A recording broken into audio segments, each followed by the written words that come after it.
ओम सभी को नमस्ते। ओम का उच्चारण ओम।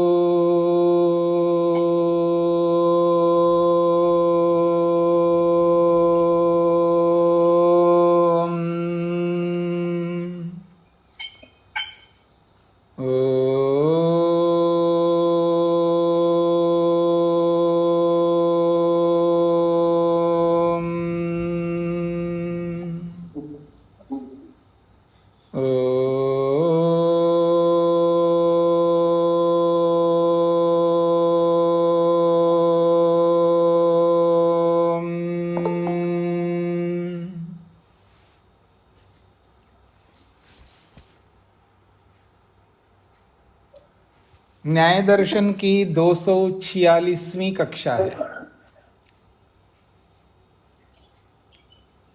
आप में से कौन महानुभाव हैं जो अपने माइक को बंद नहीं करते हैं? आप व्यवधान उत्पन्न क्यों करते हैं? अपना अपना माइक बंद कर लीजिएगा। तो आइए न्याय दर्शन के चौथे अध्याय के प्रथम आहनिक के 64वें सूत्र तक हमने विचार किया है। प्रसंग चल रहा है अपवर्ग का। अपवर्ग के ना होने के जो 3 हेतु दिए प्रश्नकर्ता ने, उनका समाधान चल रहा है। तो क्लेशों का संबंध होने से अपवर्ग नहीं हो सकता, तो उसका समाधान किया है। हीन क्लेशस्य न प्रवृत्ति प्रतिसंधानाय प्रवृत्तिर्भवति। जिसके क्लेश नहीं होते हैं उसकी प्रवृत्ति नहीं होती है, अर्थात वो कर्म नहीं करता है। और प्रतिसंधानाय प्रवृत्तिर्भवति, अगले जन्म के लिए ही प्रवृत्ति होती है, कर्म होते हैं, ये इसका अभिप्राय है। फिर भी वो स्वीकार करने में उसको समस्या आ रही है। वो कहता है 65वें सूत्र में, ना, ये आपकी बात सही नहीं है। प्रश्नकर्ता कहना चाहता है, ना का मतलब है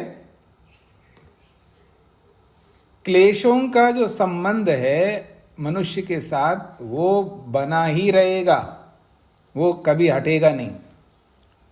कहता है क्लेश संतते स्वाभाविकत्वात्, क्लेश संतति के स्वाभाविक होने से। संतति का मतलब है क्लेशों का समूह। क्लेश एक नहीं है ना, अनेक क्लेश है।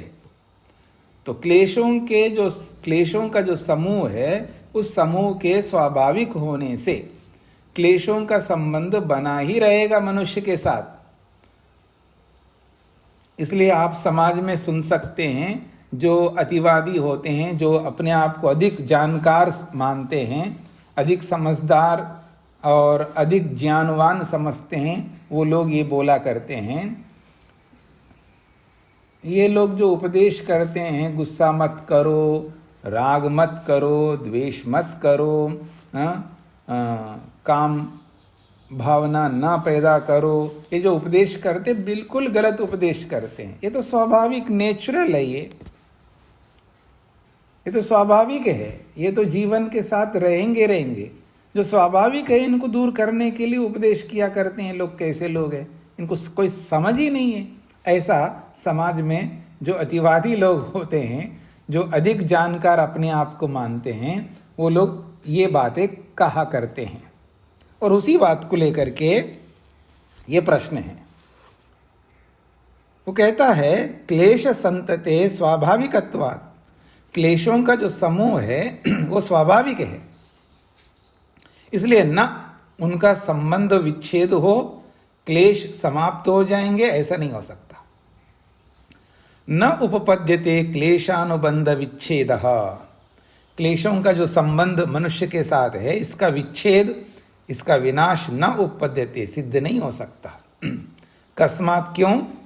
क्लेश संतते स्वाभाविकत्वात्, क्लेशों का जो समूह है वो स्वाभाविक है। तो क्लेश स्वाभाविक होने से वो नहीं हट सकते। अनादि इयम क्लेश संतति, वो ये कहना चाहता है, ये जो क्लेशों का समूह है ये अनादि है, अनादिकाल से चला आ रहा है।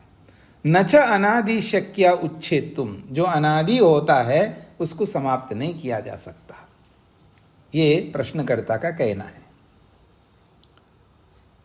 स्पष्ट हो गए जी। अत्र कश्चित परिहारमाहा, यहां कोई व्यक्ति बीच वाला मध्यस्थ व्यक्ति है, वो इसका समाधान करने लगता है। समाज में हम लोग जब चर्चा करते हैं, प्रश्न तो किसी से पूछा जा रहा है और दूसरा जो है जिससे नहीं पूछा जा रहा उत्तर देने की स्थिति में होता है। हर आदमी आज बताने के मूड में रहते हैं, सुनने के मूड में नहीं रहते हैं। होता नहीं होता, लोक में ऐसा प्राय हम देखते हैं। पूछा किसी से जा रहा है और उत्तर कोई और देता जा रहा है। तो यही है यहां पर कह रहे हैं अत्र कश्चित परिहारमाह। ये जो 65वां सूत्र है वो कहता है क्लेश स्वाभाविक है, तो क्लेश नहीं छूट सकते। अब सिद्धांती उत्तर देना तो शुरू नहीं किया, अब बीच वाला आकर के बोलता है मैं बताता हूं इसका उदाहरण, मतलब इसका उत्तर मैं देता हूं। आप कह रहे हो जो अनादि होता है और जो अनादि होता है वो समाप्त नहीं हो सकता। अभी मैं बताता हूं आपको, अनादि होते हुए भी समाप्त हो सकता है। बीच वाला आदमी बोल रहा है अत्र कश्चित परिहारमाह, कोई इसका समाधान करने लगा। क्या? प्रागुत्पत्तेः अभाव अनित्यत्ववत् स्वाभाविके अपि अनित्यत्वम्। प्राग उत्पत्तेः अभाव अनित्यत्ववत् स्वाभाविके अपि अनित्यत्वम्। उत्पत्ति प्राग, उत्पत्ति से पहले अभाव, अभाव रहता है, उसको कहते प्राग अभाव। पहले पढ़ा ना आपने, अभाव अलग अलग होते हैं, प्राग अभाव, प्रध्वंस अभाव, अन्योन्य अभाव, अत्यंत अभाव, ये सब पढ़े ना, पीछे अभाव का प्रसंग आया था, याद आ रहा है आप लोगों को? तो प्राग अभाव भी एक होता है। प्राग अभाव का अर्थ समझ में आ जाना चाहिए आप, क्योंकि आपने सबने पढ़ लिया है। अब नहीं बताने वाला हूं प्राग अभाव का मतलब क्या होता है, आप खुद समझ लो। तो ये जो प्राग अभाव है, अब बताने वाला कैसे रुक सकता है, उसको बताना ही पड़ता है, क्योंकि सामने वाले कुछ ऐसे भी होते हैं क्यों जी, सामने वाले कुछ ऐसे होते हैं जो उनको कोई मतलब बेखबर होकर के रहते हैं। वो सब सामने वाले से उगलवाना चाहते, खुद उगलना नहीं चाहते, यानी वो खुद मेहनत नहीं करना चाहते हैं। उनको बड़ा अच्छा लगता है सामने वाले से मेहनत करवाना। तो जो मेहनत करेगा वही मुक्ति में जाएगा जी, और जो मेहनत नहीं करता वो मुक्ति में नहीं जा सकता। अब को ऐसे रहना है तो मेरे कोई आपत्ति नहीं है मेरे को मतलब मेरे जैसे किसी को भी कोई आपत्ति नहीं रहेगी, क्योंकि वो कर्म करके वो जाएंगे मुक्ति में, और जो कर्म नहीं करना चाहते हैं वो यहीं कहीं रह जाते हैं। तो हमेशा वो वैसे रहता है, न घर का और न घाट का। तो प्राग अभाव का मतलब है उत्पत्ति होने से पहले वो नहीं था, घड़ा बनने से पहले नहीं था, उसको प्राग अभाव कहते हैं। यानी उत्पन्न होने से पहले वो नहीं था। और ऐसा किसी भी वस्तु के बारे में आप बोल सकते हैं, चाहे वो घड़ा क्या, मकान क्या, वस्त्र क्या है, मनुष्य क्या है, कोई भी है। तो ये जो प्राग अभाव है ये हमेशा रहता है, इसको नित्य कहते हैं। स्पष्ट हो गया? और नित्य होता हुआ भी अनित्य हो जाता है। जब वो घड़ा बन जाएगा तो अब प्राग अभाव नहीं रहा। तो यही कहना चाह रहा है उत्पत्ति प्राग, उत्पत्ति से पहले अभाव, अभाव तो नित्य होता है लेकिन अनित्यत्ववत, फिर वो अनित्य बन जाता है। अर्थात जब वो उत्पत्ति हो जाती है तो अब प्राग अभाव नहीं रहा, तो अनित्य हो गया। यानी नित्य होते हुए भी अनित्य हो जाता है, ऐसा वो कहना चाह रहा है। तो ऐसे ही स्वाभाविके अपि, ये जो क्लेश है ये स्वाभाविक होते हुए भी अनित्यत्वम, ये भी अनित्य हो जाएंगे, ये भी समाप्त हो जाएंगे। ऐसा समाधान मध्यस्थ कर रहा है। यथा अनादि प्राग उत्पत्ति अभावा, जैसे उत्पत्ति से पहले जो अभाव है वो जिस प्रकार से अनादि होता है, फिर भी उत्पन्नेन भावेन, जब कोई वस्तु उत्पन्न हो जाती है उससे निवर्त्यते, वो प्राग अभाव अब नहीं रहता। एवं इसी प्रकार से स्वाभाविकी क्लेश संतति, क्लेशों का जो समुदाय है वो स्वाभाविक होते हुए भी अनित्या इति, वो अनित्य है, ऐसा उसने समाधान कर दिया। स्पष्ट हो गया जी? ये समाधान आप लोगों को समझ में आ गया? अपर आह, अब दूसरा एक और व्यक्ति आया है। अब मैं आपको एक बात बोलूं, एक आदमी को खुजली होती है तो एक ही आदमी को नहीं होती है। हाँ, एक को देख करके दूसरे को देख के तीसरे को, ठीक है जी। अब शांत होकर के सब सुन रहे हैं जी। और एक ने खांसा है ना, पता नहीं दूसरे को भी खांसी आती है, तीसरे को भी आती है, कई लोगों को आ जाती है। मन का जो प्रभाव है ना, यानी मन जो कैच करता है, पकड़ता है, बड़ी सूक्ष्मता से पकड़ता है। अगर आपने किसी को उबासियां लेते हुए देखा, दूसरे को भी देखा, तीसरे को भी देखा, थोड़ी देर में आपको भी उबासी आने लगेगी।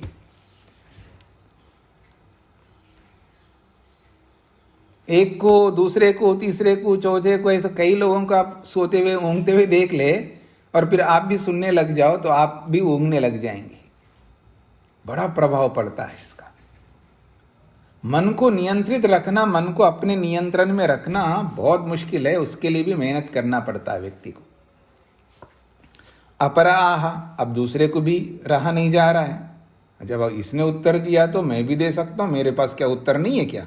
दूसरे को भी लगता है, वो भी उत्तर देने लगता है, जबकि उससे पूछा ही नहीं जा रहा है। अब दूसरा आया, अपराह, दूसरा आया, आकर के वो क्या कहता है? अनुश्यामता अनित्यत्ववद्वा, जैसे अणु के अंदर कालापन होता है, नित्य होते हुए भी वो अणु की श्यामता, कालापन पीछे भी आया था, अनित्यत्ववद, वो भी अनित्य हो जाता है, नित्य होकर के भी अनित्य हो जाता है। जैसे परमाणु में, वैसे ही ये जो क्लेश है वो नित्य होते हुए भी समाप्त हो सकते हैं, ऐसा दूसरे ने आकर के उत्तर दे दिया। यथा अनादि अनुश्यामता, परमाणु में कालापन जो है वो अनादि है। अतच अग्नि संयोगेन, अग्नि संयोगाद अनित्य, अब फिर उस परमाणु के साथ अग्नि का संयोग हो जाता है तो फिर वो बदल जाता है, वो अनित्य हो जाता है। तथा, ठीक इसी प्रकार से क्लेश संततिरपि इति, क्लेश संतति, क्लेशों का समुदाय भी ऐसा ही है, अनादि होते हुए भी अनित्य हो सकता है, इसमें क्या दिक्कत है? उत्तर दे दिया उसने। अब इन दोनों का उत्तर जो 46वां और 46 का, हाँ 86 नहीं 66, 66 और 67, 66 और 67, इन दो सूत्रों का समाधान भाष्यकार अपनी ओर से कर रहे हैं, समझने का प्रयत्न करना। इनका समाधान तो यानी 66, 67 का समाधान करते हुए 65 का भी समाधान करना है। ये सब भाष्यकार समाधान कर रहे हैं, पर सूत्रकार का समाधान 68वें सूत्र में होगा। अब भाष्यकार के समाधान को समझने का प्रयत्न करते हैं। ये जो 66वें सूत्र में बोला था, प्राग अभाव जो है नित्य होते हुए भी अनित्य हो जाता है, तो भाष्यकार कहते हैं सतः खलु धर्मो नित्यत्वम अनित्यत्वम च। अरे भले आदमी कोई सत्तात्मक वस्तु हो, उसी में नित्य अनित्यता रहती है। अभाव तो अपने आप में कोई वस्तु नहीं है। बात समझ रहे हैं आप लोग? अभाव का मतलब यह है कि वस्तु का ना होना, मतलब कुछ है ही नहीं है। अब कुछ है ही नहीं है, उसमें नित्यता अनित्यता कहां से ला रहे हो आप? कुछ समझ में आ रहा है? स्पष्ट हो रहा है? वो कह रहे हैं सतः धर्म नित्यत्वम अनित्यत्वम, सत्तात्मक पदार्थ का धर्म है ये नित्य और अनित्य होना। अभाव तो अपने आप में असत्तात्मक, सत्ता ही नहीं है, सत्ता को ही खंडित कर रहा है अभाव। अब उस सत्ता का खंडन है अभाव मतलब, तो उसमें कौन सी नित्यता है, कौन सी अनित्यता है? क्यों उलझ रहे हो आप, परेशान क्यों हो रहे हो आप? ये भाष्यकार कह रहे हैं तत्वम भावे अभावे भाक्तमिति। भावे तत्वम, सत्तात्मक पदार्थ में मुख्य रूप से हम नित्य अनित्य का प्रयोग करते हैं, और जो अभाव है उसमें भी जो नित्य अनित्य का प्रयोग कर रहे हैं वो भाक्तम, वो भाक्त प्रयोग है। आप में से कौन बताएंगे जी भाक्त का मतलब? हाथ खड़ा करेंगे। भाक्तम का मतलब क्या होता है? 2 हाथ खड़े हैं, 3, 4,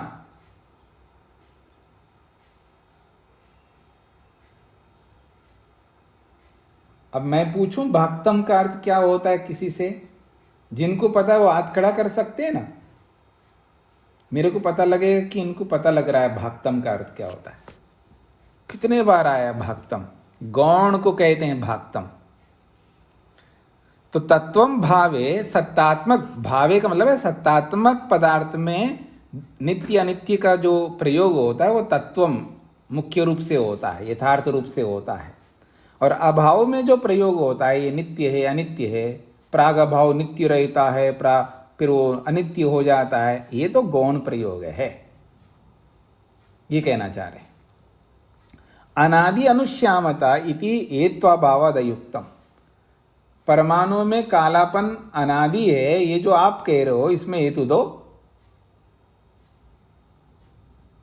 हेत्वाभावाद अयुक्तम, आपके पास कोई हेतु ही नहीं है। पीछे भी तो बताया था ना, अनुश्यामता का उदाहरण दिया था पीछे, उसको भी खंडित कर दिया था ना वहां पर। यहां पर भी खंडित कर रहे हैं अनादि अनुश्यामता, यानी परमाणु में कालापन अनादि है ऐसा जो आप बोल रहे हो, इसमें हेतु दो। हेतु तो आप नहीं दे रहे हो, तो हेत्वाभावाद अयुक्तम, हेतु के ना होने से हम कैसे माने कि परमाणु में कालापन अनादि है? आपके कहने से थोड़ा मानेंगे, हेतु देना पड़ेगा आपको, कारण बताना पड़ेगा, और वो कारण तो आपके पास है ही नहीं है। तो हेतु के ना होने से आपका कथन अयुक्त है। और वास्तविकता क्या है? अनुत्पत्ति धर्मकम अनित्यम इति नात्र हेतुरस्ति। जो अनुत्पन्न धर्म वाला पदार्थ है, जो अनुत्पन्न धर्म वाली वस्तु है, वो अनित्य होती है, इसमें कोई हेतु ही नहीं है आपके पास में। और हेतु जब तक नहीं आता है तब तक आपकी बात मानी नहीं जा सकती।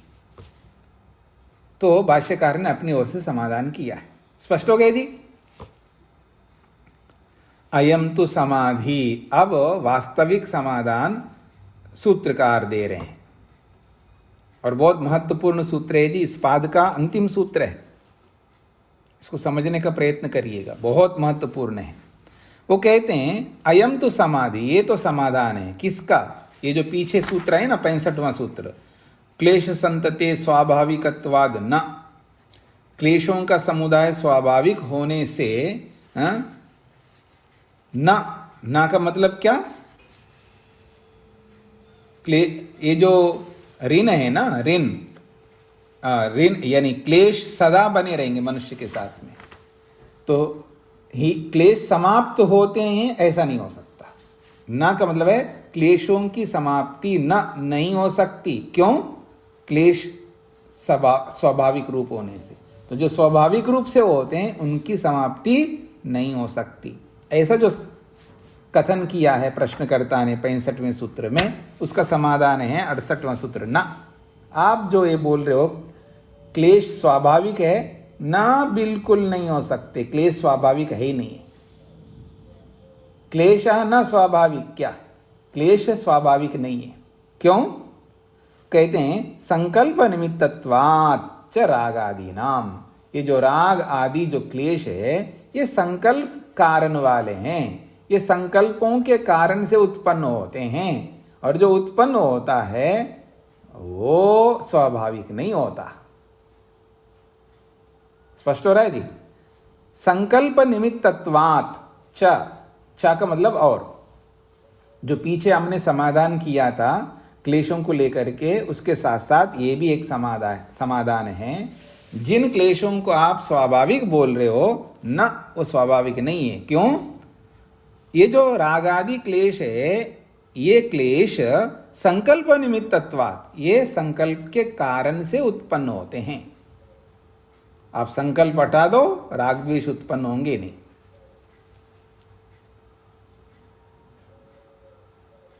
स्पष्ट हो रहा है? क्या स्पष्ट हुआ है जी?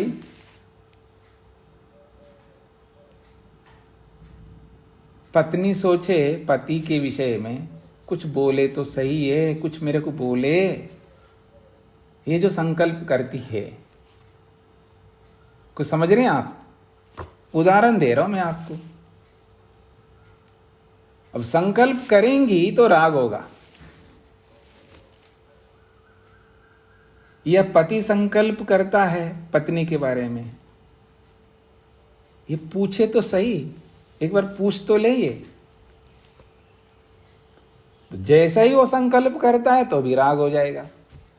ये संकल्प ही तो राग को उत्पन्न करते हैं। एक बार सामने तो आए सास, गर्मी रही थी, मतलब एक होता है ना, आज की बहू है वो, मैं आज की हूं, क्या समझती हैं? एक बार मेरे सामने तो आने दो। ये जो संकल्प है, ये संकल्प ही तो द्वेष को पैदा करता है। आप मेरे उदाहरणों को पकड़ रहे हैं ना आप लोग? ये जो संकल्प है, संकल्प समझ रहे हैं? विचार, सोच, ये जो संकल्प करते हैं, जो वृत्ति, जिसको वृत्ति कहते हैं, ये जो वृत्ति है, ये वृत्ति रूपी संकल्प है, यही तो राग को उत्पन्न करता है, यही तो रेक द्वेष को उत्पन्न करता है। और यही वृत्ति रूपी जो संकल्प है, इसी से ही तो मोह उत्पन्न होता है। स्पष्ट हो रहा है जी? तो संकल्पों के कारण से राग आदि की उत्पत्ति होती है, और जिसकी उत्पत्ति होती है वो स्वाभाविक नहीं हो सकती। सूत्रार्थ स्पष्ट हो गए जी? अब इसके साथ में कुछ और भी जोड़ना चाहिए। भाष्यकार कह रहे हैं केवल संकल्प से काम नहीं चलेगा, ये राग आदि केवल संकल्प से नहीं उत्पन्न होते, और भी इनके साथ है। कर्म निमित्तत्वाद इतरेतर निमित्तत्वाच्च इति समुच्चया। समुच्चय कहते हैं जोड़ना चाहिए। और भी कुछ कारण बताता हूं मैं, संकल्प के साथ साथ और कारण है। एक कर्म, कर्म निमित्तत्वाद, कर्मों से भी राग उत्पन्न होते हैं। आप ऐसा कर्म करो मत ना, आप ऐसा कर्म करो मत जिससे राग ही नहीं होगा।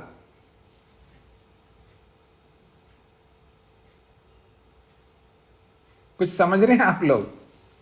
आप ऐसा कर्म करो ही मत जिससे राग ही नहीं पैदा होगा। आप ऐसा कर्म करो ही मत जिससे द्वेष ही पैदा नहीं होगा। आप ऐसा कर्म करो ही मत जिससे मोह ही पैदा नहीं होगा। अब उदाहरण, हर बात का उदाहरण मैं क्यों दूं? आप समझ लो खुद। मैं उदाहरण दे सकता हूं, पर आपको लगेगा कि आप बाबा जी जो हमेशा हमको टोकते रहते हैं, हमेशा हमको कहते रहते हैं, ऐसा आपको लगेगा फिर। तो आपको तो सोच लो कि कर्म जो है, ऐसे कर्म मत करना, यानी ऐसे कर्म मत करो जिससे राग द्वेष मोह उत्पन्न ना हो। पति ऐसा कर्म ना करे जिससे राग ही पैदा होता जाए उसको, पत्नी ऐसा कर्म ना करे जिससे राग ही पैदा होता जाए, मां ऐसा कर्म ना करे जिससे राग ही पैदा होता जाए। वो सारे कर्मों को रोकने पड़ेंगे। अब आप लोग लगा लो जो मैं कहना चाह रहा हूं। यदि राग को समाप्त करना चाहते हैं तो कर्म निमित्तत्वात्, कर्म से राग उत्पन्न होता है, कर्म से द्वेष, कर्म से मोह। तो हमको क्या करना पड़ेगा? ऐसे कर्म हमको करना बंद करना होगा। हम खुद ऐसे कर्म करते जा रहे हैं तो क्या करें जी, ये राग छूट नहीं रहा है, क्या करें जी, ये मोह नहीं छूट रहा है। ऐसे ही तो बोलते हम लोग।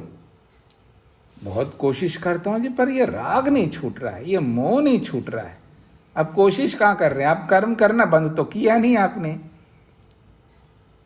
आप कर्म करते हुए कैसे उसको छोड़ सकते हो? वो कर्म करना बंद कर दो।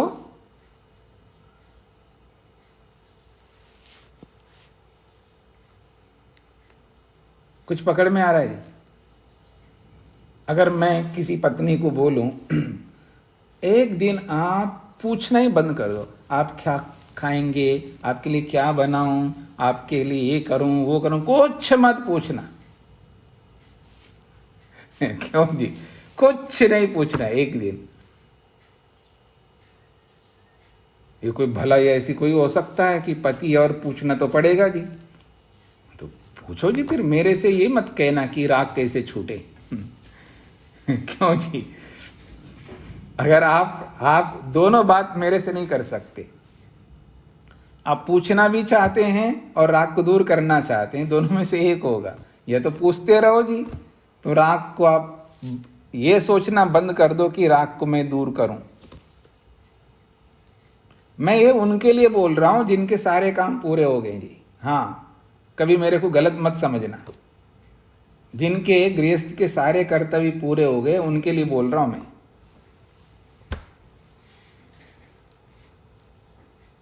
और जिनके कर्तव्य बचे रहते हैं उनके लिए फिर अलग बताऊंगा। स्पष्ट हो रहा है जी? अब पूछना बंद कर दो। एक दिन तो सोच के देखो, आप कुछ नहीं पूछना है। आप कैसे हो, आपका तबीयत पानी ठीक है, आप जो भी है ना, सामने है। जब खराब हो जाए तो देख लेना आप, पर पूछना बिल्कुल नहीं। कोई सहयोग मत करना। हाँ, ये भी ऊपर से बोल देता हूं, कुछ नहीं करना उनको, करने दो उनको अपने आप। करके देखो एक दिन, पता लगेगा। जब आपका कर्तव्य है ही नहीं तो क्यों कर रहे हो आप? चलो, आपका जब कर्तव्य समाप्त हो गए आपके, फिर क्यों कर रहे हो आप? अब करते रहोगे तो राग नहीं छूटेगा, मोह नहीं छूटेगा, द्वेष नहीं छूटेगा। अब वो करना रोको। अब एक दिन करके देखिएगा। मैं रोज मत करो ऐसा तो नहीं बोल रहा मैं, प्रारंभ तो करना पड़ेगा ना। मतलब राग को छोड़ने का, द्वेष को, मोह को दूर करने का उपाय बता रहा हूं मैं आपको। नहीं जी, नहीं छूट रहा है तो कैसे छूटेगा? जब हम कर्म करते ही जा रहे हैं, करते ही जा रहे हैं। उन कर्मों को रोकना पड़ेगा। जिन कर्मों से राग बनता है उन कर्मों को रोकना है, ये कहना चाह रहे हैं। कर्म निमित्तत्वात्, कर्मों के कारण से राग द्वेष मोह उत्पन्न होते हैं। और एक बात, इतरेतर निमित्तत्वाच्च, एक दूसरे से भी उत्पन्न होते हैं। अर्थात राग से भी द्वेष उत्पन्न होता है, द्वेष से भी राग उत्पन्न होता है, राग से भी मोह उत्पन्न होता है, मोह से भी राग उत्पन्न होता है। ये एक दूसरे के कारण से भी उत्पन्न होते हैं। ये बड़े ये खतरनाक चीज है ये सब, ये समझ लेना। एक होता है कर्मों के कारण से भी राग द्वेष पैदा होते हैं, और वो जो राग द्वेष है वो भी एक दूसरे से पैदा होते हैं। राग जो है द्वेष को पैदा करता है। हाँ, याद रखना, राग भी द्वेष को पैदा करता है और द्वेष भी राग को पैदा करता है। राग से मोह उत्पन्न होता है, यानी राग से मोह, राग मोह को पैदा करता है। ये एक दूसरे को भी पैदा करते हैं, इसलिए कहते हैं इतरेतर निमित्तत्वाच्च। एक दूसरे को भी पैदा करने के कारण से राग आदि उत्पन्न होते रहते हैं। तो तीन बातें कही है। एक तो संकल्पों के कारण से, संकल्प का मतलब संस्कार, संकल्प का मतलब है वृत्ति, ठीक है जी, उनसे राग आदि उत्पन्न होते हैं। एक कर्मों से राग आदि उत्पन्न होते हैं, और राग आदि भी राग आदि को उत्पन्न करते हैं। ये तीन कारणों से ये सब क्लेश पैदा होते रहते हैं। स्पष्ट हो गया आप लोगों को? आगे बढ़िए। मिथ्या संकल्पेभ्यो रंजनीय कोपनीय मोहनीयेभ्यो राग द्वेष मोहा उत्पद्यन्ते। अब भाष्यकार इसका व्याख्यान कर रहे हैं। सबसे पहले संकल्प को दे रहे हैं। मिथ्या संकल्पेभ्य, संकल्प भी दो प्रकार के होते हैं, वृत्ति भी दो प्रकार के है ना, एक तो क्लिष्ट और एक अक्लिष्ट। पर यहां अक्लिष्ट को नहीं ले रहे हैं, क्लिष्ट को ले रहे हैं। मिथ्या संकल्प, गलत संकल्प करते हैं, गलत सोच रखते हैं हम लोग। हमारा सोच गलत होता है, गलत समझते हैं। शास्त्र से विरुद्ध होता है, नियमों से विरुद्ध होता है, कर्तव्यों से विरुद्ध होता है। तो मिथ्या संकल्पों से रंजनीय राग वाले, कोपनीय क्रोध वाले या द्वेष वाले, और मोहनीय मोह वाले, राग वाले संकल्प, द्वेष वाले संकल्प, मोह वाले संकल्प, इन सब से राग द्वेष मोहा उत्पद्यन्ते, राग द्वेष मोह उत्पन्न होते हैं। राग वाले संकल्प मतलब राग को उत्पन्न करने वाले संकल्प। रंजनीय का मतलब है रंजनीय, राग को उत्पन्न करने वाले संकल्प से। कोपनीय, द्वेष को उत्पन्न करने वाले संकल्पों से। मोहनीय, मोह को उत्पन्न करने वाले संकल्पों से राग द्वेष मोह उत्पन्न हो जाते हैं। स्पष्ट हो गया जी?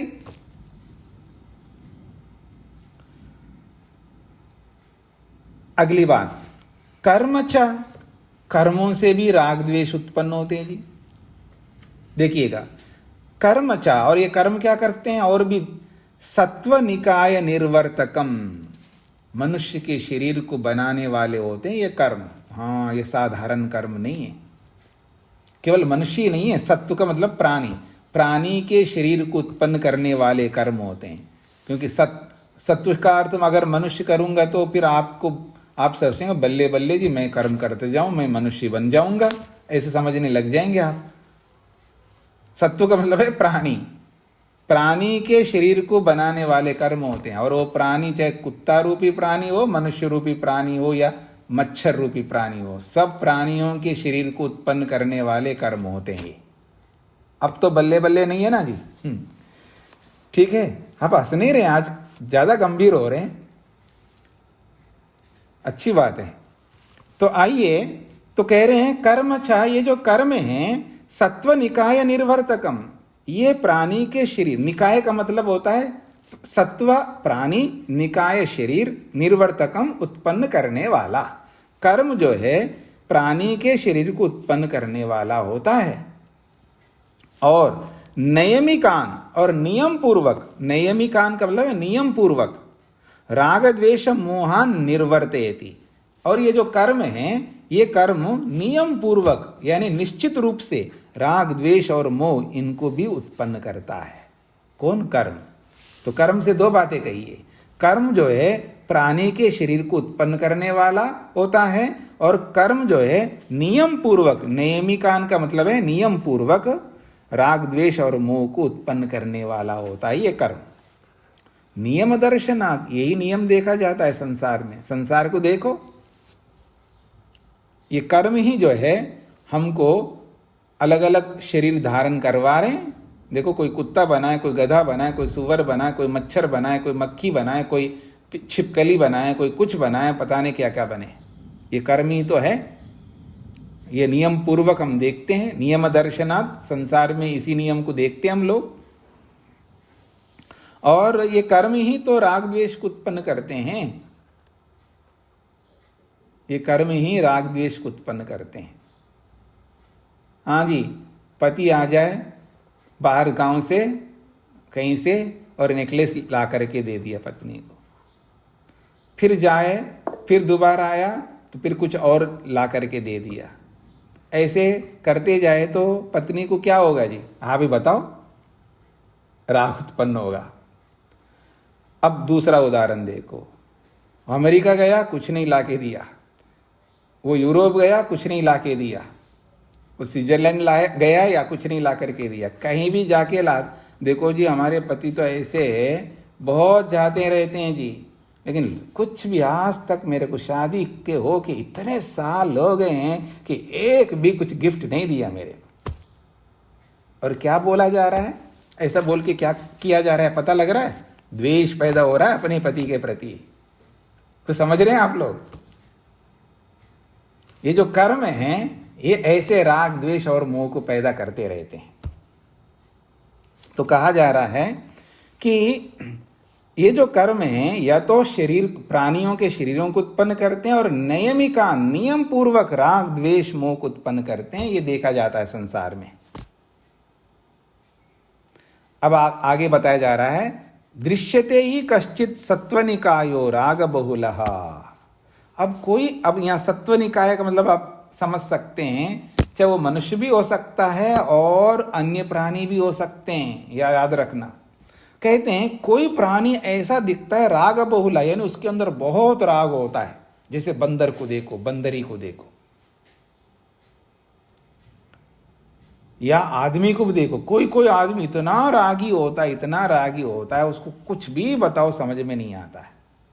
भयंकर राग रहता है उसके अंदर, हर चीज में राग होने लगता है उसको। और कश्चित द्वेष बहुला, और कोई कोई ऐसा आदमी होता है उसके नाक पर ही गुस्सा चढ़ा रहता है। कोई आदमी द्वेष बहुल होता है। और कोई प्राणी ऐसा भी होता है, छू करके देखो मेरे को, मधुमक्खी को, पता लगेगा आपको। कुछ समझ रहे जी? मधुमक्खी को छू करके देखो, पता लगेगा कैसा द्वेष रहता है उसके अंदर। तो कोई प्राणी तो द्वेष बहुल होता है, यानी द्वेष से परिपूर्ण होता है वो, और कोई प्राणी राग से परिपूर्ण होता है। कश्चित मोह बहुलः, और कोई कोई प्राणी मोह से परिपूर्ण होता है। ये इसका अभिप्राय है। आगे बढ़ें, अगली बात। ये तो कर्म को लेकर के बताए, क्योंकि वो राग बहुल इसलिए क्योंकि राग वाले ही कर्म करता जाता है, और वो द्वेष बहुल इसलिए क्योंकि वो द्वेष वाले ही कर्म करता जा रहा है, और मोह बहुल इसलिए क्योंकि वो मोह वाले ही कर्म करता जा रहा है। ये इसका अभिप्राय है। ये सब कर्मों के साथ जुड़े हुए हैं। अब आते हैं इतरेतर निमित्ताः, और ये राग द्वेष भी एक दूसरे के कारण से एक दूसरे को उत्पन्न करते रहते हैं। तो इतरेतर निमित्ताच रागादि नाम उत्पत्ति, एक दूसरे से भी राग आदि मोहों की उत्पत्ति होती है, यानी एक दूसरे से एक दूसरे को पैदा करते हैं। ये जैसे मूढ़ो रज्यति, मोह के कारण से किसी में मोह हो जाए ना, तो उसको मोह के साथ साथ राग भी हो जाता है उसमें। मूढ़ व्यक्ति राग युक्त होता है या रागी बन जाता है। मूढ़ः कुप्यति, मोहग्रस्त होकर के कुप्यति, द्वेष से युक्त हो जाता है। संसार में आप देख सकते हैं, मूढ़ व्यक्ति या तो राग से युक्त हो जाता है, मूढ़ व्यक्ति या द्वेष से युक्त हो जाता है। अब रक्तो मुह्यति, राग के कारण से मोह पैदा कर लेता है। किसी में राग होता है ना, वो राग जो है उसको मोह पैदा कर देता है। फिर तो रक्ता का मतलब राग युक्त व्यक्ति, मुह्यति, मोहित हो जाता है, मोहग्रस्त हो जाता है। फिर कुपितो मुह्यति, कुपितः, गुस्से में है वो, कुपित हुआ है, तो गुस्से वाला व्यक्ति, कुपित हुआ व्यक्ति, द्वेष युक्त व्यक्ति मुह्यति, मोह में पड़ जाता है। फिर इस प्रकार से सर्व मिथ्या संकल्पानाम, ये सभी मिथ्या संकल्पों के कारण से ये सभी राग द्वेष आदि की उत्पत्ति होती है। तो सर्व मिथ्या संकल्पानाम तत्वज्ञानात् अनुत्पत्ति ही, ये सारे के सारे मिथ्या संकल्प जितने भी बताए गए हैं, अगर इनको दूर करना चाहते हैं तो तत्वज्ञानात्, तत्वज्ञान ले आओ, यथार्थ ज्ञान ले आओ, विवेक वैराग्य ले आओ, तो इन सब संकल्पों की अनुत्पत्ति, फिर ये उत्पन्न नहीं होंगे, सब समाप्त हो जाएंगे। कारण अनुत्पत्तौ च कार्य अनुत्पत्ति रीति, जब कारण ही नहीं बनेंगे तो कार्य कहां से बनेंगे। रागादि नाम अत्यंतम अनुत्पत्ति रीति, फिर रागादि नितांत समाप्त हो जाएंगे, फिर वो उत्पन्न कभी नहीं होंगे। कारणों को हटा दो तो कारणों के हटाते ही कार्य अपने आप हट जाएंगे। कारण ही नहीं रहे तो कार्य बिल्कुल नहीं रह सकता। ये इसका अभिप्राय है। अगली बात, अनादिश्च क्लेश संतति इति अपि अयुक्तम। आपने यहां पर यह कहा था क्लेश संतति, क्लेश समुदाय जो है ये अनादि है। ये जो आपने कहा इति अपि अयुक्तम, ये बिल्कुल गलत कही आपने। क्यों? सर्वे इमे खलु आध्यात्मिका भावा अनादिना प्रबंधेन प्रवर्तन्ते शरीरादया। अरे आप क्लेशों की क्या बात करते हो, यहाँ तो सर्वे इमे खलु आध्यात्मिका भावा, ये जितने भी आध्यात्मिक भाव हैं ये सब अनादि काल के प्रवाह से प्रवृत्त होते हैं। ये आध्यात्मिक भाव कौन हैं? सर्वे इमे आध्यात्मिका शरीरादयः भावाः। ये जो आध्यात्मिक शरीर आदि है, चाहे वो शरीर ले लो, इंद्रियां ले लो, मन ले लो, हाँ, जो भी हमारे साथ जुड़े हुए 18 तत्व, ये सब के सब, ये सब अनादिकालीन प्रवाह से चले आ रहे हैं। ये सब अनादि है, केवल आप क्लेश को क्यों कह रहे हो? ये सब अनादि है, अनादिकालीन प्रबंध से ये विराजमान होते हैं, फिर भी ये नष्ट होते हैं। न जातु अत्र कश्चित अनुत्पन्न पूर्वः। और इसमें ये मत समझना है कि जो शरीर है ये पहली बार उत्पन्न हुआ हमारा, ये पहले उत्पन्न नहीं हुआ। न जातु अत्र, अत्र का मतलब यहाँ पर ये जितने भी शरीर आदि पदार्थ हैं इनमें से कश्चित कोई भी अनुत्पन्न पूर्वा, पहले कभी उत्पन्न नहीं हुआ हो, ऐसा बिल्कुल नहीं है। प्रथमतः उत्पद्यते, और पहली बार उत्पन्न हुआ है, ऐसा भी नहीं है। अन्यत्र तत्वज्ञान, तत्वज्ञान को छोड़ करके, तत्वज्ञान तो पहली बार हो सकता है, तत्वज्ञान को छोड़ दो, बाकी कोई ऐसी नहीं है जो प्रथम बार उत्पन्न हुए हो। चाहे वो संस्कार को ले लो, चाहे वो धर्माधर्म को ले लो, चाहे वो आप शरीर को ले लो, इंद्रियों को ले लो, चाहे किसी को भी ले लो, सब प्रथम बार उत्पन्न नहीं है। ये पता नहीं कितने बार हम हमारे साथ जुड़े हुए हैं। अन्यत्र तत्वज्ञान, बस तत्वज्ञान को हटा दो इनमें से, इस प्रवाह से, बाकी सब अनादिकाल से चले आ रहे हैं। नच एवं सति अनुत्पत्ति धर्मकम किंचित व्यय धर्मकम प्रतिज्ञायते इति। नच एवं सति, ऐसा होने पर जो कोई अनुत्पत्ति धर्मक पदार्थ है, यानी कोई उत्पन्न ही नहीं होता है। ये तो उत्पन्न धर्म वाले को बोला है हमने, पहले बोला न जातु अत्र कश्चित अनुत्पन्न पूर्वम, कोई इसमें से ऐसा नहीं है जो उत्पन्न नहीं हुआ हो पहले, अर्थात उत्पन्न होते रहते हैं, और जो उत्पन्न होते रहते हैं वो क्या होते हैं? अनित्य होते हैं। पर हम ये कहना चाह रहे हैं न च एवं सति, जब ऐसा होने पर, अर्थात ये सब उत्पन्न धर्म वाले हैं इसलिए नष्ट हो जाएंगे। तो राग द्वेष आदि भी उत्पन्न होते हैं। आज जो हमको राग हुआ है पहली बार हुआ है जी, पहले कभी नहीं हुआ था, ऐसा तो है ही नहीं है। कई बार हुआ, कई बार हट गया, उत्पन्न होते हैं और नष्ट होते हैं। पर ये जो अनुत्पन्न धर्म वाली चीज कोई है वो कभी भी व्यय धर्म वाला कभी नहीं हो सकता। अर्थात जो अनुत्पन्न धर्म वाला है व्यय धर्मकम न प्रतिज्ञायते, व्यय धर्मकम का मतलब है विनाश धर्म वाला कभी नहीं हो सकता। जो अनुत्पन्न धर्म वाला पदार्थ है, अर्थात जो कभी उत्पन्न नहीं हुआ है, वो व्यय विनाश धर्म वाला कभी नहीं बन सकता। व्यय धर्मकम न प्रतिज्ञायते, विनाश धर्म वाला वो कभी नहीं बन सकता। अनुत्पन्न धर्म वाला है तो अनुत्पन्न धर्म वाला ही रहेगा। और ये जितने भी ये सब उत्पन्न धर्म वाले, चाहे राग द्वेष ले लो, शरीर को ले लो, संस्कार को ले लो, जो भी आध्यात्मिक भाव है वो सब के सब। कर्म च, और ये जो कर्म है सत्व निकाय निर्वर्तकम, ये जो कर्म है ये प्राणी के शरीर को उत्पन्न करने वाला होता है, जितने भी कर्म होते हैं।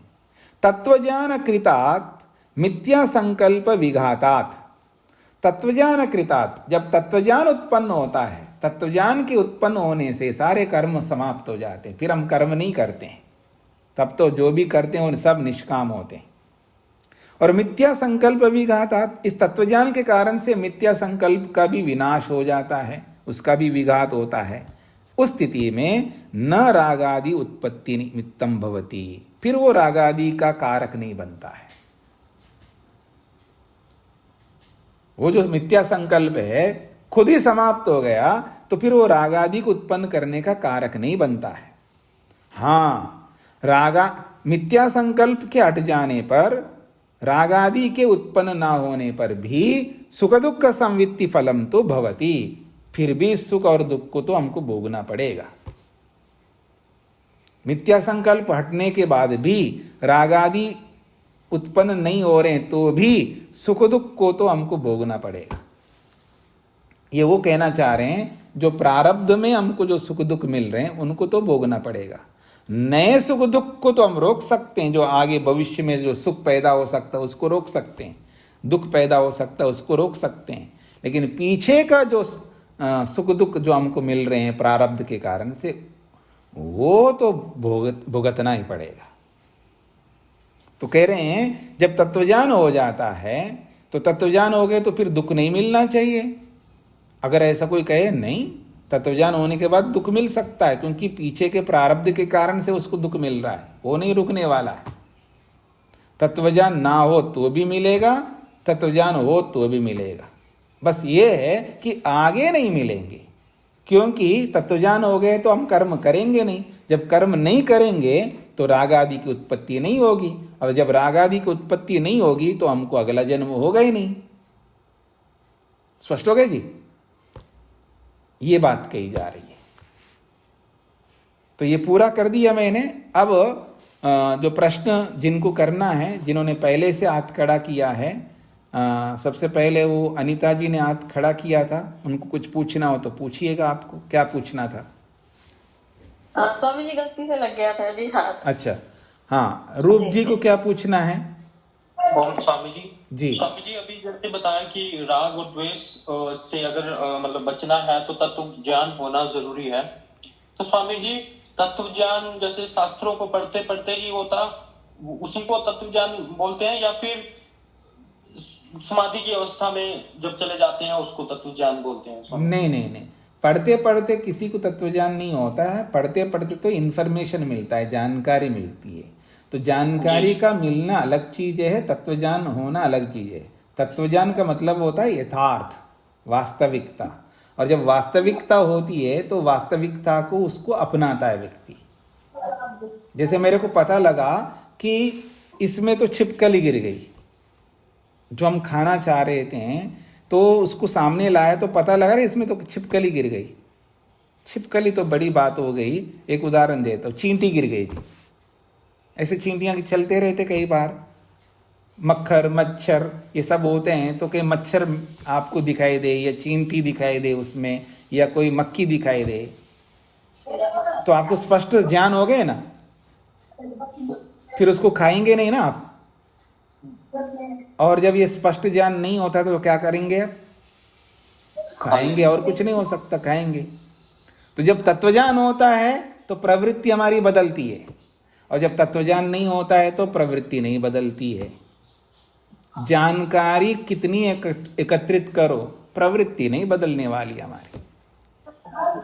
अब वो जानकारी जब तत्वज्ञान में बदल जाता है तो तुरंत प्रवृत्ति बदल जाती है। तो प्रवृत्ति से डिसाइड होता है कि मेरे को तत्वज्ञान हुआ या नहीं हुआ।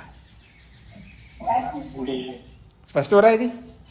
जी स्वामी जी, मतलब ये है कि स्वामी जी जितनी जल्दी हमें तत्व ज्ञान होगा उतनी जल्दी अपुण्य कर्मों से बच जाएंगे। हाँ जी, बिल्कुल बिल्कुल। जी स्वामी, धन्यवाद स्वामी जी। हाँ जी, ऋचा जी को क्या पूछना है? नमस्ते स्वामी जी। जी, अगर तत्व ज्ञान हो गया उसके बाद हमें जो दुख की प्राप्ति होगी प्रारब्ध के कारण से, तो मानसिक संताप तो ज्यादा नहीं होगा ना उस स्थिति? नहीं, मानसिक संताप तो बिल्कुल नहीं होगा, क्योंकि मानसिक संताप तो अविद्या के होने पर होता है। वो अविद्या तो है ही नहीं है।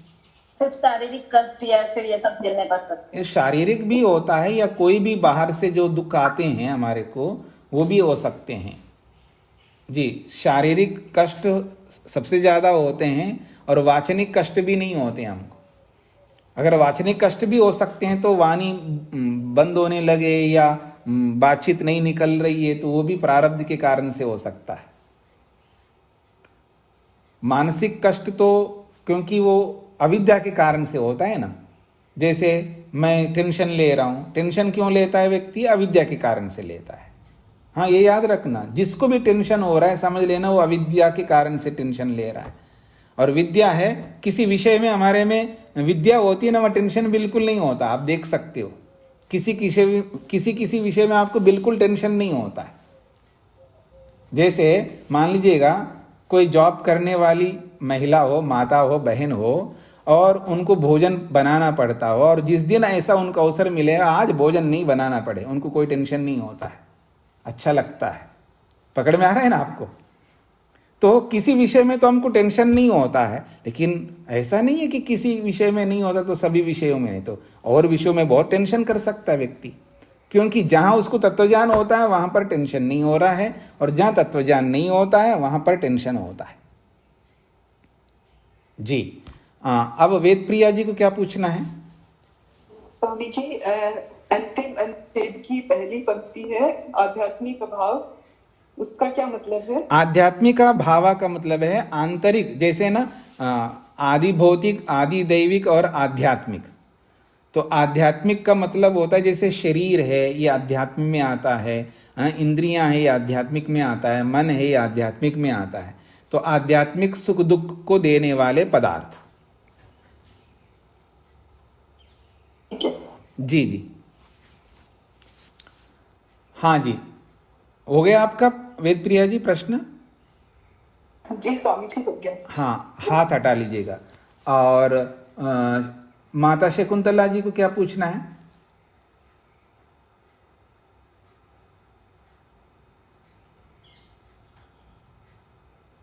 हाँ, आपने माइक, आप दिखाई भी नहीं दे रही हैं, वीडियो ऑन करना चाहिए आप सबको। हाँ जी, बोलिए। अभी प्रणाम। जी, और राग और मोह दोनों एक ही चीज है या अलग अलग है? कितने बार बताऊं माता जी, पीछे राग द्वेष मोह को लेकर के कितना बड़ा प्रसंग चला है, वहां नहीं बताया गया था?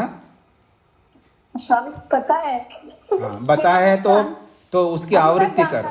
अंतर जानना चाहती हाँ, वो अंतर वो निकालो, पीछे का पाठ को, राग द्वेष मोह वाले पाठ को फिर समझना। हूँ। जी जी जी स्वामी। हाँ जी, हाँ जी, विशाल जी को क्या पूछना है? स्वामी जी, आत्मा का जो ज्ञान होता है, जो विषय है जिससे समझा जाता है, विद्या बोलते हैं, उसे अध्यात्म में नहीं लेंगे? कौन सा ज्ञान? जैसे आत्मा के गुण और स्वभाव पढ़ते हैं हम, और नहीं, वो तो सब आत्मा के स्वाभाविक है ना, तो उसकी चर्चा ही नहीं हो रही ना यहाँ पर, आत्मा की कोई चर्चा नहीं हो रही है। हाँ, यहाँ तो उत्पन्न होने वाला अध्यात्म का जब विषय पढ़ा जाता है तो उसमें तो आत्मा का विषय पढ़ा जाएगा ना? वो अलग प्रसंग है। यहाँ पर देखिए, यहाँ जो बोला जा रहा है, यहाँ उत्पन्न चीजों को लेकर के बोला जा रहा है, वो तो उत्पन्न ही नहीं होता है ना, उसकी चर्चा नहीं लाना है यहाँ पर। जहाँ उत्पन्न की बात हो रही है वहां आध्यात्मिक का मतलब है जो उत्पन्न होने वाले, शरीर उत्पन्न होता है, इंद्रियां उत्पन्न होती है, मन उत्पन्न होता है, संस्कार उत्पन्न होता है, धर्माधर्म उत्पन्न होता है, कर्म उत्पन्न होते हैं, ठीक है जी, ये क्लेश उत्पन्न होते हैं, ये लिया जा रहा है यहाँ पर। जी जी स्वामी जी, समझ गए। एक और प्रश्न है स्वामी जी। जी, जिस प्रकार से आपने राग द्वेष और कर्म बतलाए, संकल्प बतलाया, और तो यहाँ पर जब प्रेम शब्द आता है तो वो बहुत ज्यादा कंफ्यूज करता है कि वो प्रेम प्रीति और राग द्वेष वाला प्रेम है या ऐसा प्रेम है जिसमें राग और द्वेष नहीं है, तब वो प्रेम कैसा प्रेम है? हाँ, ऐसा है। आपका प्रश्न को थोड़ा सा मैं स्पष्ट करता हूँ। जैसे इच्छा होती है, तो इच्छा कौन सी इच्छा? विद्या वाली इच्छा, स्वाभाविक इच्छा, या अविद्या में जो अविद्या के कारण से जो इच्छा उत्पन्न होती है। इच्छा दो प्रकार की होती है, जिसको हम इच्छा कहते हैं। वो इच्छा एक स्वाभाविक इच्छा है, मेरे को सुख चाहिए, ऐसा सबको चाहिए जी, सब में एक जैसी इच्छा है सबकी। नहीं जी मेरे को साड़ी चाहिए, नहीं मेरे को सूट चाहिए, ये भी इच्छा है, ये अविद्या के कारण से इच्छा है। मेरी बात स्पष्ट हो रही है आप लोगों को? इच्छा जो है वो दो प्रकार की, एक स्वाभाविक इच्छा है, सब में एक जैसी, बस मेरे को सुख चाहिए जी, बस मेरे को बिल्कुल दुख नहीं चाहिए, दुख नहीं चाहिए ये इच्छा है, और सुख चाहिए ये इच्छा है, और सबकी एक जैसी है, इसमें कोई विकल्प नहीं दिखा सकते हैं किसी भी आत्मा में। ये स्वाभाविक इच्छा है। और नैमित्तिक इच्छा क्या है? जो अभी बताया मैंने, कोई बहन साड़ी चाह सकती है, दक्षिण के बहनों से पूछो तो वो साड़ी चाहेंगी, और नॉर्थ साइड के बहनों से पूछो वो सूट चाहेंगे। ठीक है, गांव के आदमी से पूछो वो धोती चाहेगा, और नगर के आदमी को पूछो तो वो पैंट चाहेगा। तो ये जो इच्छा है ये है अविद्या से उत्पन्न होने वाली।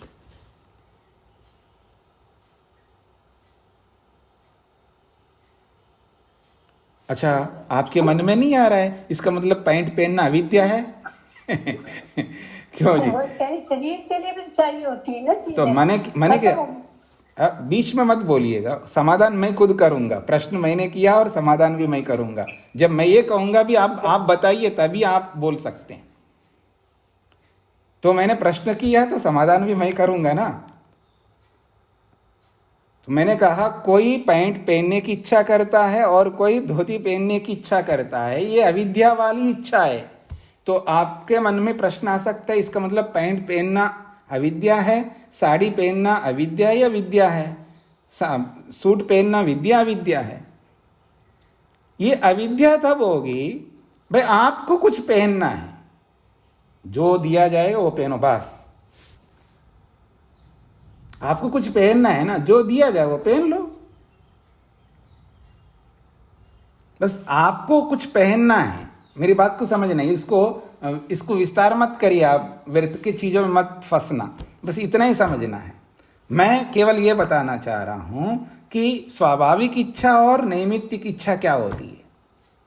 स्वाभाविक इच्छा ये है बस मेरे को सुख चाहिए,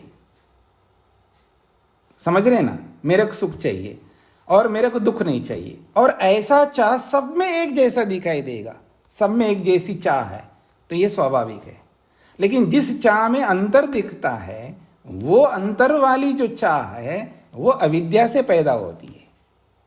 ये याद रखना, ये सब जगह यही लागू करना, सब जगह, चाहे वो अच्छे विषयों में हो या खराब विषयों में, सब में। अविद्या से भी तो अच्छे काम करते हो ना आप लोग, चिंता क्यों कर रहे हो? अविद्या से भी अच्छे काम करते हैं और अविद्या से बुरे काम भी करते हैं। और आज जो भी हम लोग करते हैं, अच्छे या बुरे, दोनों ही अविद्या से प्रेरित होकर के कर रहे हैं। विद्या से तो केवल निष्काम कर्म कर सकते हैं, वो है नहीं हमारे पास में। अभी तो हम लोग अविद्या से जी रहे हैं, ये समझने का प्रयत्न करिएगा। हाँ जी, सविता जी को क्या पूछना है? नमस्ते स्वामी जी। स्वामी जी, एक पंक्ति मतलब कुछ तो वेद प्रिया जी ने पूछा, क्लियर हुई, ये पूरी पंक्ति नहीं समझ आई। अनादिष्ट क्लेश संतति इत्युक्ते दूसरे पहरे की पहली पंक्ति, अनादिष्ट क्लेश संतति वाली ये पंक्ति, पहली एक ही पंक्ति। ऐसा है, प्रश्नकर्ता ने ये बोला है ना, क्लेशों का समुदाय अनादि है, इसलिए वो छूट नहीं सकते। ऐसा जो आपने बोला इति अयुक्तम, ये गलत बोला है। अनादिश्च क्लेश संतति, देखिए इन्वर्टेड कॉमा में रखा है ना इन दोनों को, ये उद्धृत कर रहे हैं सिद्धांती उत्तरकर्ता। आपने ऐसा बोला था, अनादिश्च क्लेश संतति, क्लेशों का समुदाय अनादि है, ये नष्ट नहीं होता है, ऐसा जो आपने कहा है। अब आगे सिद्धांती उत्तर दे रहे हैं, इति अपि अयुक्तम, ऐसा कहना अनुचित है, ये गलत कहा है आपने। क्यों? सर्वे इमे खलु आध्यात्मिका भावा, ये जितने भी आध्यात्मिक भाव है वो सब अनादि प्रबंधेन प्रवर्तन्ते, वो अनादि काल से ही चले आ रहे हैं। वो कौन है आध्यात्मिक भाव? तो उसको गिनाए शरीरादयः, वो शरीर आदि है।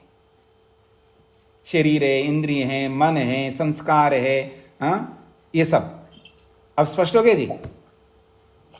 जी हाँ, समय पूरा हो गया। रचना जी को क्या पूछना है? नमस्ते स्वामी जी, ये अभी आपने बताया ना कि क्लेश के 3 कारण होते हैं, संकल्प, कर्म और राग और द्वेष इटसेल्फ, अपने एक दूसरे के लिए जी। तो ये जो राग द्वेष अपने आप के लिए, वो कैसे, वो ये मुझे स्पष्ट नहीं हुआ। मतलब राग से द्वेष कैसा पैदा होता है ये स्पष्ट नहीं हुआ जी। राग से द्वेष और द्वेष से राग। हाँ, तो आपको व्यवहार में देखो, अपने आप पता लगेगा। जिसमें आपको राग हो गया है ना, हाँ, उसके बारे में कोई कुछ बोले पता लग जाएगा आपको।